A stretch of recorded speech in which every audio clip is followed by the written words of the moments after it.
he's just outgunned. The rest of the army's still like getting into their jeeps to get up to the mountain. He shouldn't have taken the horse up here. He realizes his mistake, but his heart was so full of hatred towards these horrible vampire people that he wanted to have their blood instead. So that was terrible. I'm probably gonna edit that out. If you hear it, it's just because I was too tired to edit it out.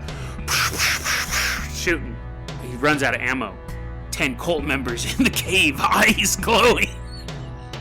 He knows that he is going to face his end. But then he hears something.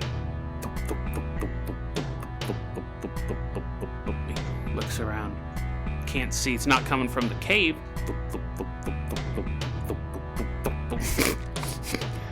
The cult members are like, shh. They're like slinking back into the cave.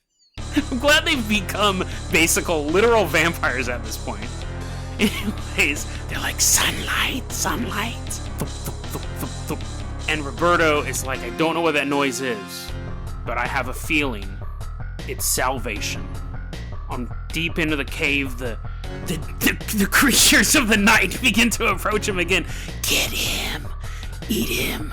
And he turns to where he now hears the noise coming from. And it is salvation. The Carpenter copter slowly starts to come down to the mountain. Miniguns blazing. Just villagers getting killed left and right. Just lighting them up with a minigun. Now, yes, this story takes place in 1963. I was born in 1976. So in this story, I'm like a little fetus. I'm like, embryonic fluid is pouring out of the sides of it. They're like slipping on it, like Home Alone. They're like, oh. And anyways, people who are new to this podcast are like, I'm never listening to another episode again. Like, you had me with the story, but this is nonsense. But if you're a fan of the show, drip, drip, drip, drip, all the embryonic fluids coming out of the helicopter. Get in if you want to live!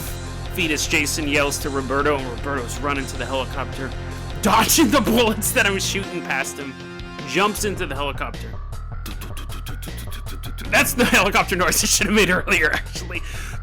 Helicopter takes off, goes into the sunset. I saved our fictional character from fictional death. Carpenter copter to the rescue. Okay. So, yes. So that's where we're at. So, yes. But everything else is true. Everything else in that story was true except for the last 3 minutes. DeadRabbitRadio@gmail.com is going to be our email address. You can also hit us up at Facebook.com/DeadRabbitRadio. Our Twitter is going to be @JasonOCarpenter. Dead Rabbit Radio is the daily paranormal conspiracy and true crime podcast. You don't have to listen to it every day, but I'm glad you listened to it today. Have a great one, guys.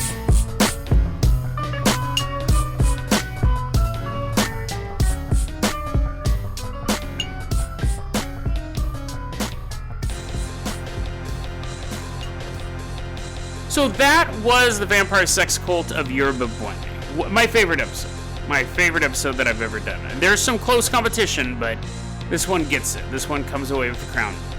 One interesting detail was the ending, with me showing up in the Carpenter copter saving the day. That was originally not planned. If I remember correct, I remember I had some sort of way to wrap up the narrative, but I think it was... I don't remember exactly how I had it planned out. But then I thought, you know what? That's stupid. Like, I, as a person, should not show up into the story. I already have one fictional character. I don't want to gum stuff up too much by reinserting myself into the story. And what's funny is, this story, I think, is one of the first times that we as listeners become participants in the story. I think before this, so we've talked about writing on the Carpenter copter and things like that, but for the most part, we've been observing these things. It's been a while since I've heard the preceding 119 episodes.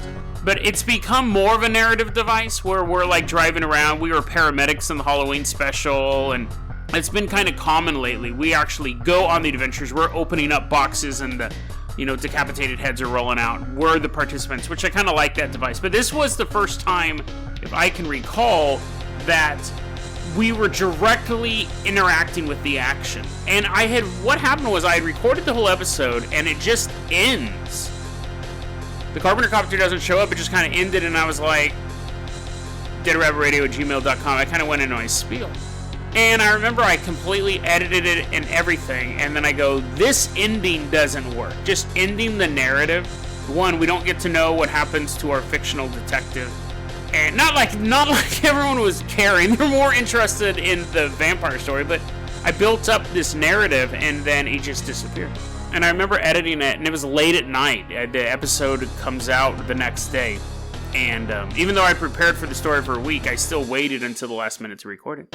And I remember sitting there and thinking, you know what? I'm going to record an ending.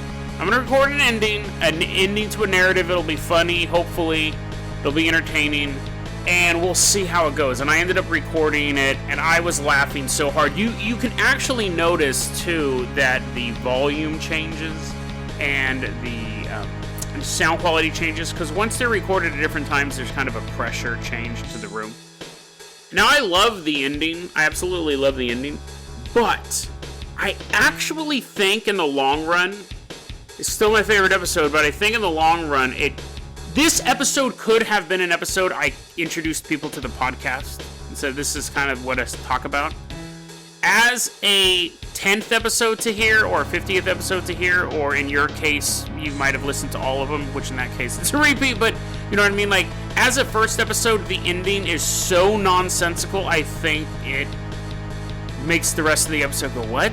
As if you're a fan of the show, and I think I even say that in the helicopter bit, if you're a fan of it, I haven't listened to it prior to recording this, I'm going straight off memory, but I remember going, if you're a fan of the show, this is awesome, but if you're not, none of this makes sense, but drip, drip, drip, and then all this stuff.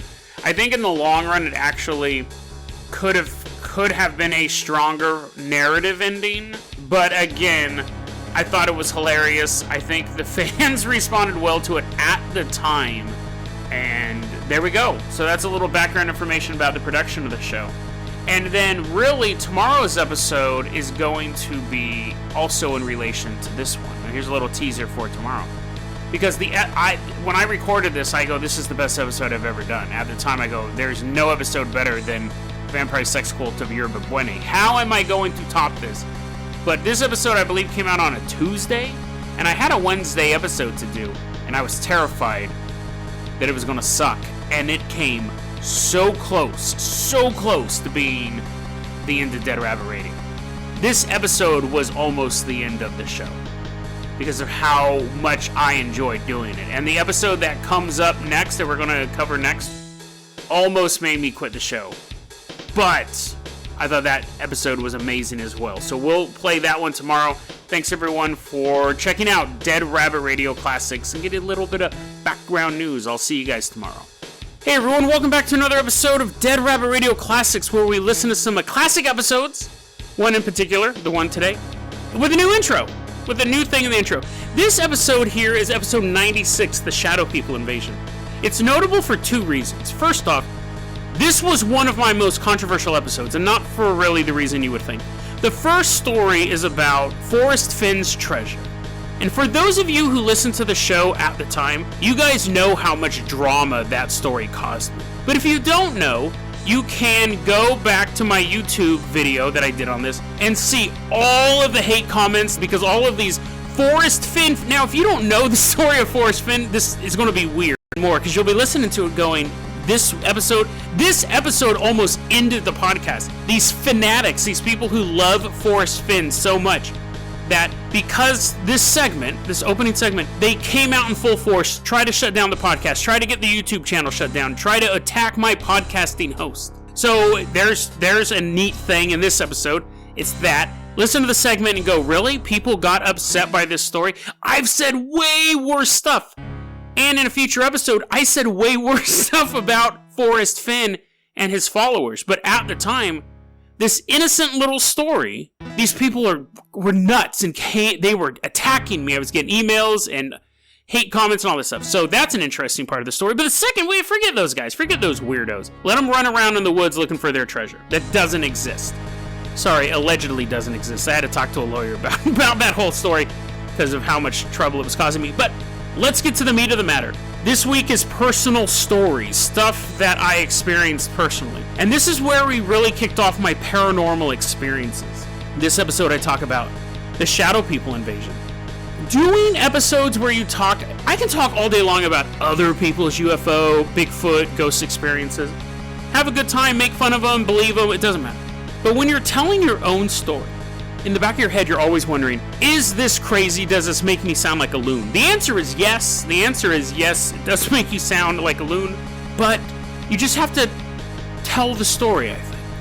Some people are going to believe it, some people won't. I think there probably is a rational explanation for all of my personal stories, but I can never come to one. I can never figure it out. So enjoy this controversial / really cool personal paranormal story of mine. This was episode 96, The Shadow People Invasion. The episode that almost ended Dead Rabbit Radio, but in the end, I think one of my coolest episodes. Because that Shadow People Invasion story really kind of set the tone for my own personal paranormal adventures. And I hope you guys enjoyed this episode. Is there really $2 million worth of treasure buried in the Rockies by an eccentric author?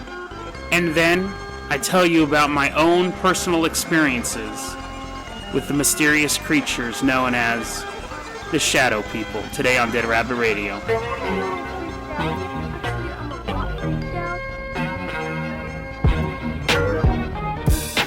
Hey everyone, welcome back to another episode of Dead Rabbit Radio. I'm your host, Jason Carpenter. I'm having a great day. I hope you're having a great day too.